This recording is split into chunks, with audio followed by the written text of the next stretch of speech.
Alright everyone, due to the spreading of moral panic, it's more important now than ever that a few things be done by those who are really, I think, driving public consciousness in the sense, especially politically, but also socially, news in general, the new media as a total, even among people who don't themselves really express much of an opinion. What I've seen over the last few weeks is a fairly significant uptick in the amount of attempted censorship on these platforms. Now, some of it ended up getting scaled back, like they said, oh, we're going to give InfoWars a strike.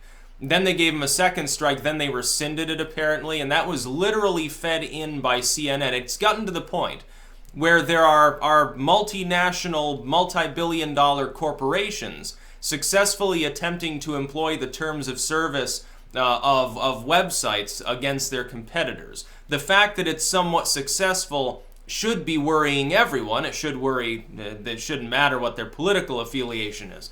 But it seems to have boiled down to a partisan bickering game, which is about the least helpful thing for the concept of having a free and open internet you could have. It's like we need net neutrality, but it doesn't matter if big tech breathes down our necks, because that's only abusing individuals. It's not abusing private companies. Somehow that's a better situation.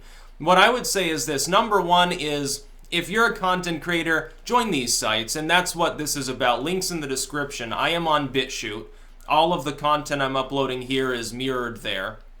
In the future, I will be making exclusive content for Bitchute, and potentially Steemit as well. For instance, an Entheogen series. Perhaps some of the more edgy political commentary eventually will no longer be welcome at all here on YouTube. Even if it's within TOS, it no longer apparently seems to, in some cases, matter. Or at the very least, like, you get strikes, and you get abused, and then you appeal, and even if it ends up getting restored, it takes some time to get it restored. You're sort of incentivizing the abuse of the flagging system by groups that are political in nature, or by groups that they're attacking a competitor, like a CNN is doing with InfoWars, explicitly even writing about the fact that they did so, and apparently thinking that's a great thing, that's not going to cause any ire among the YouTubers of the world. Now, you should definitely join me. Second link to Minds. Minds.com is about to switch to a crypto-based system, away from the internal sort of points-based system they have now.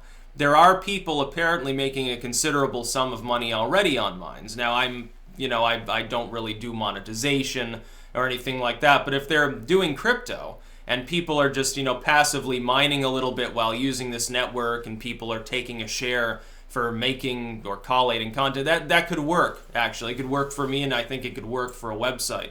All above board, they'd probably not only be solvent, but take off. The idea is novel enough so that it would probably get them more attention. The site would probably grow larger. I believe I have a considerable audience on there. It's approaching 9,000 followers, and that's Minds. And Minds, very quickly, I think, within the next few months probably, my audience there will be larger than on Facebook. Now, Facebook is gargantuan. I'm putting similar content on both of these pages, yet Facebook, it's like, lucky if 10 people join the page in a day. Mine's it's like, 30, 40, maybe 50 people join. Yeah, there's a difference here, and the thing is, it's not an echo chamber. Look, Ottman's not exactly far right, although people are trying to cast it off as, well, this is the alt-right Facebook. No, not really. Gab. Gab is an excellent site too, and probably of all of the alt-tech and new tech sites, it has the biggest, I think, fiscal advantage. The structure of a site that is Twitter-like is more potentially efficient. Gab as well has already raised an enormous amount of money. It's already improved. Like, they had higher character limits before Twitter did. Twitter actually appears to have adopted their idea because it worked. So Gab's response is, okay, now you can have, I think it's like 1,000 characters. And you can also upload video there. It's a 200 megabyte limit, which I think they should focus more on streaming. Like, they should implement a sort of a podcasting system. An audio-only live broadcasting system. No video, actually. It would just be like logos and stuff. That could work alongside the smaller uploads for standalone or shorter content. I think it would be a good idea. That would be my advice to Gab. Maybe they intend to do that in the future.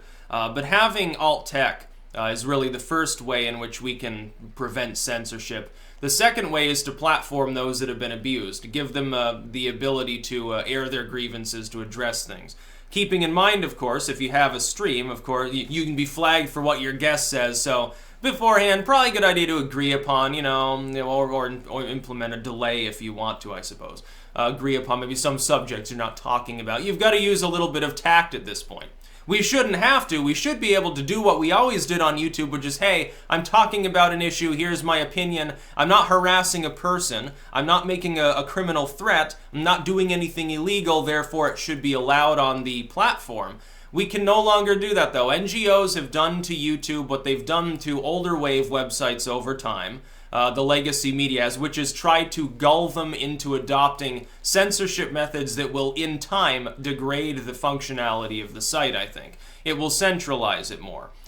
Some of this is fiscal. Some of this is related to other groups trying to, get in and basically blackmailing Google, I think, at this point. Now, I'm just saying, basically, we will side with your competitors, applaud them, and ream you over and over using our friends in the media unless you do what we tell you to do. It seems to be that that's what has happened. I think it's partially political. I think they're worried about the influence some of the larger political commentators on YouTube have. So definitely, please do join me on these sites because, I could be banned on Twitter at any given time. You don't even need to have broken any rule. It can be something you posted on another site. Twitter has literally announced that. That's the most draconian practice of all with YouTube. It's not so much that I do anything outside of TOS, it's that it seems that over time, how those are actually utilized is shifting. Well, then I don't know if that ends up shifting at some point. I don't realize it, and it leaves my content behind, and it gets abused. With Facebook at this point is useless. I'm going to come out and say this. I would not have a Facebook page at all if I wasn't administering a group on Facebook.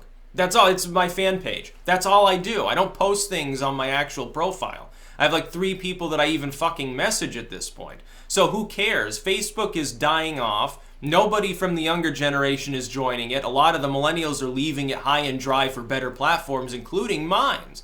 Minds is just a more functional Facebook that doesn't abuse you anyway.